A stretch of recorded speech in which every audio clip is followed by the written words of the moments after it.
You were great. Now, I'd like to introduce to you a man you probably already know far better than I do, called Carlos Moreira, who's the CEO of a Swiss company called WiseKeys, which I understand does data security. And I also understand has an internet site where you can download your carbon footprint. Am I correct? Correct. And so here you go. Thank you very much. Ladies and gentlemen, it's a pleasure for me to be here, and I would like to thank you, Mario Garnero, for this invitation. WiseKey is a cybersecurity company. We're not going to show slides because we don't have the time, but I'm going to go right to the message. The message is that Brazil is a giant. We are in Brazil. I am Swiss, but I have some roots from my origins. Brazil has a unique power today to be positioned as one, not only as the next economic giant, but also as the next technology giant. Brazil was known in the 80s to basically be always in advance on technology. For some reason, that has been lost in the last 10 years.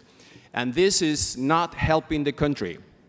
We all common sense now in the market and says that the next Facebook of the world will be a green economy with a huge internet deployment infrastructure. Brazil has one part of the equation. It is a green economy, and I think nobody else in the world is doing better. But what concerns the second part, which is creating a huge internet infrastructure, Brazil is behind. I was just last week at the World Economic Forum in Dalian, where I saw your delegation, Brazilian delegation, negotiating with Chinese the possibility of building international relations between China and Brazil, because those two countries do not have any hostility history. They are countries that they have been always working together.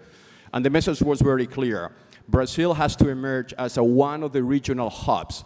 BRICS, Brazil, Russia, India, China, South Africa, they have a responsibility towards the global economy to be able to sustain this internet that we are creating, on where over 10 billion transactions will occur in the next 5 years, and where 20 billion devices are going to be added, and where those transactions, like in any building, will need to be sustained by pillars. We have a Russian pillar, which is an historical one. We have a United States pillar, which has been there through the ARPANET when they started. We have now a Chinese pillar. China is becoming a giant on the internet. We don't have yet a Brazilian pillar. Brazilian continue investing in the technology will not make more sense if that pillar is not being deployed. We are going into an era where the internet is either the solution or becomes the problem. All countries are creating walls among the internet. I was at the beginning in Geneva when we invented the World Wide Web. Geneva, capital of the United Nations in Switzerland, was the city that developed the World Wide Web. Any of you guys really know that? I'm sure now. The reason why is because the internet has been totally monopolized by organizations, and countries do not want to share the internet because the internet provides the capability to control basically many processes of the future global economy. The presentation before about the Solidar Digitality Fund, great initiatives. But if we do not solve the geopolitical aspect of the internet, and we decentralize the internet, and we let countries like Brazil to be able to fully participate into this endeavor, the internet will not reach its final objective, which is to bring something like 1.5 billion people into the internet in the next years to come.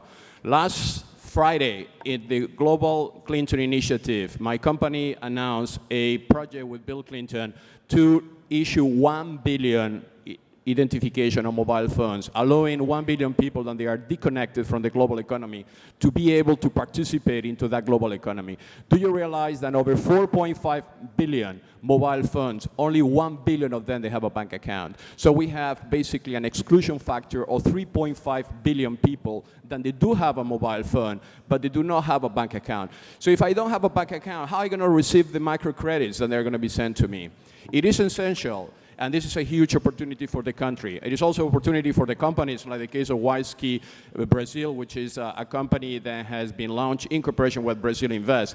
It is a huge responsibility, but it's also a huge opportunity to make Brazil a giant on the internet and be able to decentralize the process of this beautiful endeavor, so we ensure in the years to come, in the generations to come, that they will have a neutral infrastructure for the benefits of all. Thank you very much.